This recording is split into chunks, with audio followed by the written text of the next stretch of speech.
Is Vietnam safe? Hear it over and over again, in the lives, in the clips, all over the place. And you actually watch videos on YouTube, and Da Nang came up. So then we just extended it. It wasn't like a set, decisive plan. Da Nang just has everything, I feel like. The food is really good. The people are really nice. Now than when.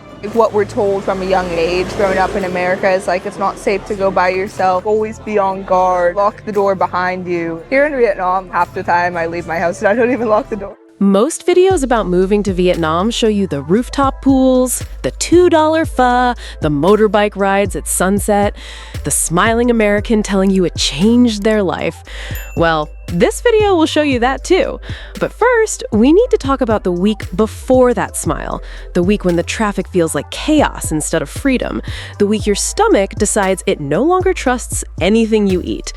The week you sit alone in your apartment at 11 p.m. staring at the ceiling, wondering if you just made a very expensive mistake. Because that week is real, and almost everyone who ends up loving Vietnam goes through it. When we're planning to come here, I was like, oh, we'll get a motorbike, you know, so we can be getting around the town. I am never driving here, ever. It is insane. That is the difference between a highlight reel and an actual story. The part that matters is not the excitement, it is the moment things feel wrong. And here's what most videos leave out. Every single one of those people stayed. That is where the story actually begins. So let's start with why so many Americans are actually leaving.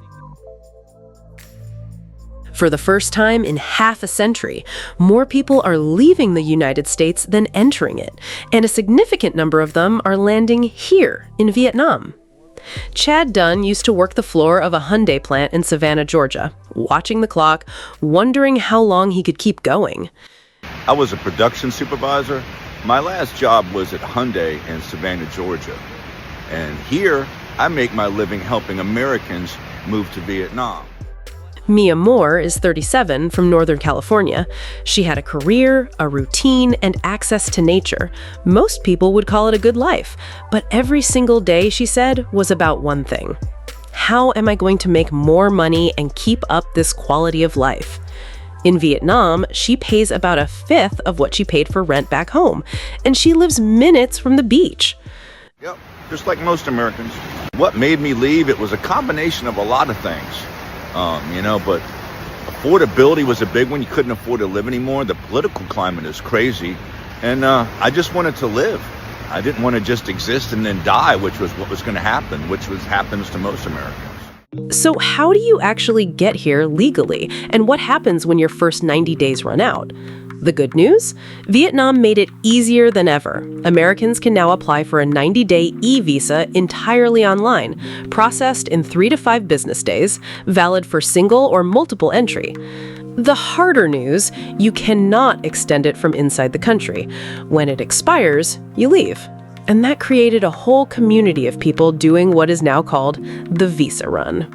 About a week before, maybe 2, you go down to the agency, you pay their fee. It ranges, but between $150, $200, depending on who you're going through. And you pay the fee, you show them your passport and your current visa. They take a picture of you, they hold your passport, and you show up at the appointed time. When you show up, you just get on the bus. Just like Spike Lee said, get on the bus. The visa run has become almost a rite of passage. You fly to Bangkok or Kuala Lumpur or cross the border into Cambodia for a weekend, you reapply, you come back. You gotta physically leave the country and walk outside of Vietnam. Laos is about 100 yards that way. Hand over your paperwork there, turn around and come back through. And somewhere in this process, a lot of people realize something. They are not doing this because they have to. They are doing it because they want to stay. But let's talk about what staying actually looks like, because the visa is just the entry point. The real questions start after you land. And the first one almost every American asks before they even book the flight is, what happens if I get sick? Want to get into healthcare, they got a whole different game here, and it's a couple clips I've touched, but to give you an example, I had an eye infection the other week. I just walked up to a pharmacy, told her what I had, pointed to my eye. I got eye drops for my eye infection for 81 cents. And the whole thing took less than 3 minutes. I got a TikTok up about it. Yeah, that's affordable healthcare. The honest answer is that healthcare in Vietnam is cheaper than most Americans can believe, and in the major cities, it is genuinely good. In Da Nang, Ho Chi Minh City, and Hanoi, there are international hospitals and clinics staffed with English-speaking doctors. A standard consultation runs between $10 and $50. Prescription medication that would cost hundreds back home often runs a few dollars here. Yeah, I feel like healthcare in the US is like a really big, expensive topic, but out here, it's very affordable for us to just walk in and get checked and buy your medicine and everything because like our currency is stronger. It's definitely cheap to go get blood work done or to get a doctor visit to like a general checkup. Yeah, I get blood work. I try to do it like once a quarter. I pretty much check my iron levels and a bunch of stuff. Like you can literally check off what you want to check. I end up paying maybe $50. I would never do that in the US. There's one thing no one tells you up front. If you are on any ongoing medication, bring enough for several months and keep your documentation. Getting a Vietnamese doctor to replicate a US prescription takes time, and the brand names are often different. For most healthy adults, Vietnam does not feel like a health risk. It feels like a relief. No surprise bills, no insurance denials. You go in, you get seen, you leave. Now, while we are talking about things that cost almost nothing here that would cost a fortune back in the US, let's talk about the food. And I don't cook. I eat out for every single meal. I enjoy coffees. I eat anywhere. I'll eat at the local spots. I'll eat at the Western spots if I feel like it. One of my Vietnamese friends, I was eating with her the other day. I was like going a bit heavy with the hot sauce, you know, and she was like, oh, you eat like a Vietnamese person. It makes more sense financially to go out and have the meal prepared for you and eat out than it would to like buy all the ingredients and like take all the time. What surprises people is not just the price, it is the quality. The expat food community in cities like Da Nang has also built something interesting on the side, a parallel economy of Western food. Excellent pizza, proper burgers, coffee shops that could hold their own in any American city. The one thing to understand is that food in Vietnam is social. Meals are not fuel here, they are time. You sit, you share, you linger. For Americans used to eating at a desk or in a car, that shift takes more adjusting than the pho does. Now, speaking of getting around, let's get into how you actually move through this country, because transport here is one of the things that surprises people the most. I am never driving here. Ever. It is insane. But the cool thing about it is that this is such a chill place that you, like, no one gets mad at anybody. Yeah. But the type of bad driving that happens here, you just watch it in, like, in the middle of the road. Would you say it's bad driving, though? Yes, it's bad driving. I wouldn't call it bad driving. It's just no rule. Traffic in Vietnamese cities operates more like a flock of birds than a grid. Everyone is moving, everyone is adjusting, and somehow it mostly works.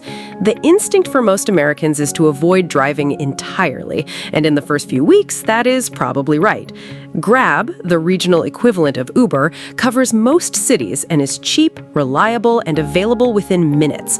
A 10-minute ride across Da Nang costs less than $2. But here's what happens to most people after about 2 months. They get on a motorbike. Not because they were forced to, because they watched the locals long enough to understand the logic. Traffic in Vietnam is not chaotic the way Americans mean when they say that word. It is operating on different rules. Once you understand those rules, it becomes manageable and eventually freeing.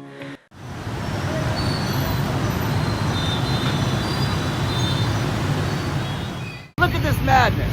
Looks like complete chaos, right? Scooters everywhere. A sea of scooters going back as far as you can see for a mile. And it's going to go on for hours like this. But this is regular. This is Ho Chi Minh City. This is a regular thing in Vietnam. For longer distances, Vietnam has intercity buses that are cheap and cover most of the country. The train along the coast is genuinely scenic. The stretch from Da Nang toward Hoi An is one of those views people describe for years. A ticket costs under $5. Flights between cities on budget airlines sometimes run under $20.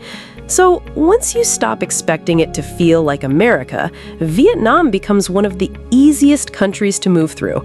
The friction is front-loaded, the freedom comes after. There's no accidents. There's no screaming. There's no yelling. It's just the peace and the love that I've been talking about. Everybody living together and having respect for their neighbor and giving a little grace, giving a little bit here and there, and everybody just flowing together. So, with all of that said, the visa, the healthcare, the food, the motorbikes, let's get honest about what this life actually cost you. Not in money, in everything else. The pros people talk about are real. The cost of living is genuinely transformative. People who are grinding through jobs they hated just to cover rent are now working part-time, building businesses, spending time on things they actually care about. And the weather. The sun I here, wasn't expecting that. the sun here is different. Let's just say that. That's true. In my entire life, I have never had to wear sunscreen. I have never had to worry about getting darker or getting tan. I'm burning here. A couple people have been asking about the weather in the US versus weather here. So it's the rainy season now, right? It's probably been like 60s or 70s around here, but now I find that cold. I was literally wearing like my hoodie the other day. In cities where Americans have settled in serious numbers, there are actual social structures. Language exchange nights, co-working spaces, running clubs, Facebook groups where someone posts an apartment listing at 10 p.m. and gets 20 responses in an hour. Now, the cons. And these deserve to be said plainly. First, to be honest, it's the language barrier. Vietnamese is not an easy language to learn. We've been trying to learn some words. Yeah. I think it's a good practice whenever you go to a country to find some words that, like hello, thank you, to be able to say those words in their language because people really appreciate it. The language barrier is real. Vietnamese is tonal and genuinely difficult for English speakers to learn. Most day-to-day life in major cities can be navigated without it, but you will hit walls, bureaucracy, medical situations, and disputes with landlords. Those moments are harder without the language. Then, loneliness hits differently when you are far from home. I think the hardships with traveling abroad and I guess living full time is probably being away from family and friends that you have back at home. Ultimately, those connections sometimes it feels like they actually strengthened since we've been away. I think because in the US we were so busy and you kind of took it for granted. Now that we're like living abroad, it's like, wow, like I feel a deeper connection with my family. The time zone gap between Vietnam and the East Coast is 11 to 12 hours. Your family's evenings are your mornings. Holidays feel strange the first year. Birthdays get missed. For some people, this weight builds slowly, and they don't notice it until they're already under it. And then there's the question that sits underneath it all. What are you actually building here? Vietnam is easy to arrive in. It is harder to put down roots in formally. Property ownership for foreigners is restricted. Long-term visas require business registration, marriage, or specific professional categories. The country welcomes you warmly and keeps you, technically, at arm's length. Most people who stay make peace with that. They build a life that is deliberately lighter. Fewer possessions, less permanence, more presence. For some, that is exactly the life they were looking for without knowing they were looking for it. For others, it is a chapter. 2 or 3 years, then somewhere else or back home with a completely different relationship to what home even means. What Chad says now, when Americans ask him whether they should come, is this. When I first came, I had a lot of my friends told me I was crazy. Said, you're out of your mind. That's crazy. Why would you go to Vietnam? Some of those friends are calling me and coming over here now, helping them move in. Permanent place for me. I could never, ever go back. After staying here for a year, it would be physically impossible to survive. Being around kind, civilized people living a peaceful life in a community, no question I would stay here.